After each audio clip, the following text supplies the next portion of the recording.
추미애 법무부 장관의 검찰개혁 이슈는 픽뉴스에서 알아보도록 하겠습니다. 법조팀 조경진 기자와 함께하겠습니다. 어서 오십시오. 첫 번째 키워드가 제왕적입니다. 네.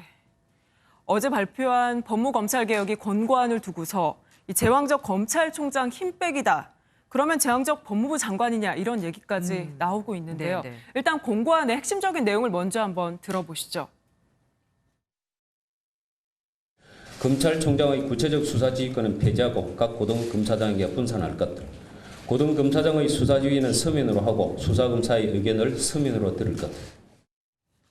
네, 검찰총장의 지휘권을 폐지하고 고검장들에게 지휘권을 분산해서 행사하도록 하는 건데요. 이 법무부 장관이 이 고검장들에 대한 서면 지휘가 가능한 겁니다. 이 검사 인사권을 가진 추미애 법무부 장관이 수사 지휘권까지 갖게 된다. 이래서 제왕적 이야기가 나오는 겁니다. 검찰총장에 대한 견제가 필요하기 때문에 이런 게 또 필요해진 거다라고 주장을 하고 있기는 한 건데 네. 그러다 보니까 총장을 사실상 무슨 명예직으로 만들었다는 얘기도 나옵니다. 네, 검찰하면 떠오르는 게 뭐 권력과 힘 뭐 이런 것들인데 그래서 기존의 검찰이란 조직을 이제 형사 공판 중심으로 좀 법률기관으로 이렇게 개혁해야 한다는 게 검찰 개혁의 핵심 내용이기도 하잖아요. 네. 그동안 민생과 관련이 없는 특수부나 공안검사 중심으로 청와대 법무민정라인 등으로 이어진 소위 사정라인이 있었는데 이러한 틀을 바꿔야 한다는 겁니다.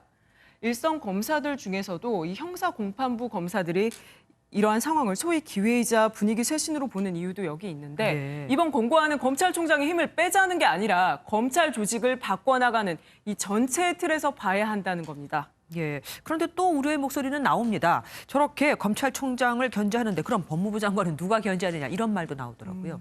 사실 작은 사건이야 뭐 실무선에서 이렇게 처리가 되잖아요. 근데 사회적으로 큰 반향이 있거나 정치적인 외압이 들어올 수 있는 사건은 검찰총장이 개입을 해서 이 지휘를 하게 됩니다.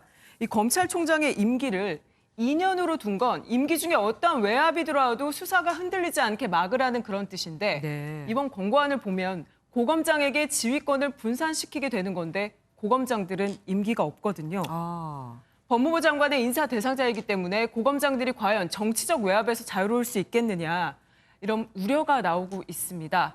오늘 오후에 법무부가 개혁이 권고안을 바탕으로 해서 국민 의견을 수렴해서 이 심층 검토를 해나갈 예정이란 입장을 내놨거든요. 여러 우려에 대한 앞으로의 진행 상황은 좀 더 지켜봐야 할 것 같습니다. 그래서 그런지 관련해서 말이 많이 나오고 있어요. 네, 진중권 전 동양대 교수가 권고안이 현실화됐을 때 검찰총장이 식물총장이 될 것이란 전망에 대해서 SNS에 글을 올렸는데요. 네. 총장 대신에 검찰청에 화분을 갖다 놓는 게 어때요? 식물총장 좋아하시잖아요. 다육이를 권합니다. 물 자주 안 줘도 돼요. 분갈이는 2년마다 해주시면 되고요. 아, 이렇게 임기가 적었습니다. 2년인 걸 지금 얘기한 거죠? 네.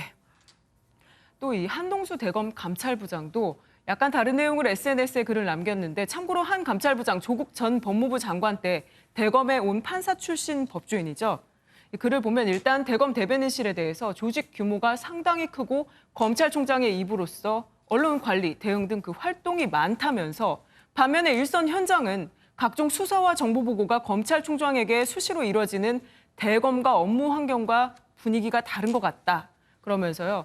검찰의 수직적인 조직 문화와 대검 대변인실 역할 등에 대해 공개적으로 지적하면서 권고안을 지지하는 모습의 글을 남겼습니다. 예. 그러면 일선 검사들의 분위기는 어떻습니까?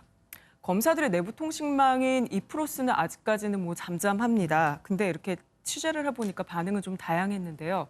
예, 앞서 말씀드린 것처럼 형사 공판부 중심으로 소위 주류 세력이 교체되는 것에 의미를 두는 검사들 반기는 분위기 물론 있습니다. 네. 이 반면에 소위 총장 힘 빼기 권고안을 두고 어떻게 이러한 상상력이 가능하냐면서 격앙된 반응 보이는 목소리, 또 검사로서 무력감마저 느껴진다는 그런 목소리도 크게 들립니다. 예, 윤 총장이기 때문에 이런 권고안이 나온 거다라는 말도 들립니다. 네. 그러면은 윤 총장의 반응은 나왔습니까? 침묵입니다. 아, 이 대검 차원에서도 공식 입장은 없다고 합니다.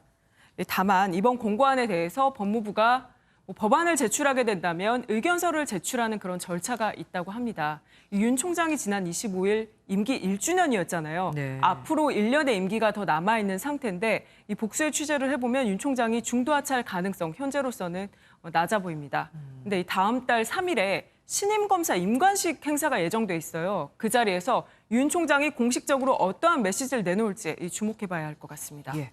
다음은 키워드 보겠습니다. 네. 줄사표. 검사들 얘기죠. 그럼 또 이어지는 내용이네요. 네, 현재 공석인 검사장이 11석입니다. 네네. 오늘 조상준 서울고검차장이 사의를 표명하면서 이렇게 늘어난 건데요. 이 조 차장 검사는 지난 1월에 추미애발 인사폭풍, 소위 추풍낙엽으로 좌천된 윤 총장의 당시 대검 수뇌부 중에 한 명이거든요. 네. 당시에 대검 형사부장을 맡았습니다. 이 앞서 윤 총장의 사법연수원 1년 선배들, 동기들 그리고 윤 총장의 최측근까지 줄사표가 이어지고 있는 모습인데 이 프로스에 올린 사직 인사를 좀 볼게요. 네. 이정혜 인천지검장은요. 검찰에 대한 합리적 비판을 넘어 맹목적 선동과 야유가 넘친다 이렇게 적었고 네. 라임 수사를 지휘한 송사면 서울 남부지검장은요. 검찰이 오늘날 왜 이렇게 됐을까 생각하면 답답하고 먹먹한 느낌이 들 뿐이라며 더 큰 지혜를 발휘해 이 난국을 헤쳐나가길 기원한다 이렇게 사직 인사를 남겼습니다. 검찰 인사도 이제 임박했습니다. 모레인가요? 네, 이 모레 오전에 검찰 인사위가 열립니다. 이 검찰 고위 간부 승진이나 정보 인사를 논의하는 그런 자리인데요.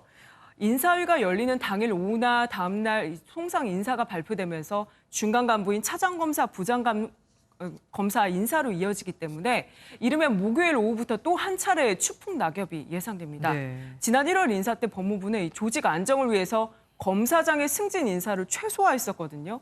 이번에는 이 공석도 많기 때문에 그 규모가 클 것이라는 전망이 나오고 있습니다. 또 특수공안 대신에 형사 공판 검사들을 우대하면서 이 과정에서 윤 총장의 남은 측근들 좌천될 가능성 커 보이고요. 네. 일각에선 대검찰청 조직을 축소하는 직제 개편안을 이 법무부가 검토하고 있다는 이야기도 나오고 있는데 또 하나 관심 포인트가 이성윤 서울중앙지검장의 거취입니다. 네. 현재는 고검장으로 승진 가능성이 크다는 관측이 우세합니다. 검찰은 그야말로 폭풍 전야입니다. 조 기자 말 잘 들었습니다.